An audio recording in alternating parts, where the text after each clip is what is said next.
Everyone எல்லாத்துக்கும் வணக்கம்.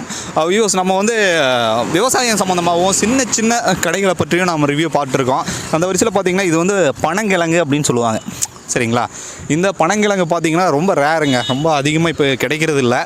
இப்போ அங்கங்கே பார்த்திங்கன்னா நம்ம ரோட்டோரத்தில் இந்த பனங்கிழங்கு சேல் பண்ணிகிட்டு இருக்கிறத நம்ம பார்த்துட்டு இருப்போம். இந்த பனங்கிழங்கெல்லாம் பார்த்திங்கன்னா ரொம்ப உடலுக்கு ஆரோக்கியங்க. ஸோ சர்க்கரை வேறு என்னங்க, சர்க்கரை அப்புறம் வேறு என்னங்க கண்ட்ரோல் பண்ணால் ப்ரெஷரு. ஸோ சர்க்கரை ப்ரெஷருக்கெல்லாம் பார்த்திங்கன்னா இந்த பனங்கிழங்கு வந்து ரொம்ப ஒரு முக்கியமான ஒரு எதிர்ப்பு சக்தியை கொடுக்கும் அப்படிங்கிற மாதிரி அவங்க சொல்கிறாங்க, சேல்ஸ் பண்ணுறவங்க. ஸோ இது வந்து எந்த அளவுக்கு சாத்தியங்கிறது சாப்பிட்ற மக்களுக்கும் டாக்டர் சொன்னால் தான் நமக்கு தெரியும். பட் அவங்க சொல்கிறத நான் சொல்கிறேன். ஸோ இந்த பனங்கிழங்கெல்லாம் பார்த்தீங்கன்னா அழிந்து வரக்கூடிய ஒரு விஷயங்க. ஏன்னா இதெல்லாம் பார்த்தீங்கன்னா இப்போ இருக்கக்கூடிய தலைமுறைகள் வந்து இந்த பனங்கிழங்கை வந்து அதிகமாக விரும்பி சாப்பிட்றதில்ல. ஸோ எல்லாருமே சாப்பிடுங்க, அவ்வளோ டேஸ்ட்டாக இருக்கும். இதை வந்து பிரித்து நம்ம உள்ளே இருக்கக்கூடிய அந்த கிழங்கை எடுத்து சாப்பிடும்போது அவ்வளோ ஒரு சுவையாக இருக்கும். நிச்சயமாக எல்லாருமே வாங்கி சாப்பிடுங்க. ரோட்டோரத்தில் இந்த மாதிரி இருந்தாங்கன்னா கண்டிப்பாக அவங்களுக்கு நீங்கள் உங்கள் சப்போர்ட்டை கொடுங்க.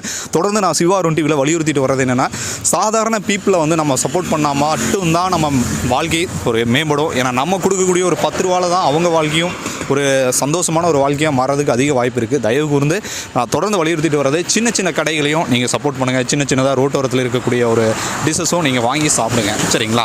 இந்த பனங்கிழங்கை பற்றி இன்றைக்கி நம்ம பார்த்தோம். ஸோ இதை டீப் அண்ட் டெப்த்தாக வந்து நம்ம ஒரு நாள் வந்துட்டு ஒரு விவசாய இடத்துக்கே போய் நான் அதை எப்படி அறுவடை பண்ணுறாங்க அப்படிங்கிறத பற்றி நான் ஒரு டீப் அண்ட் டெப்த்தாக நான் வீடியோ பண்ணுறேன்.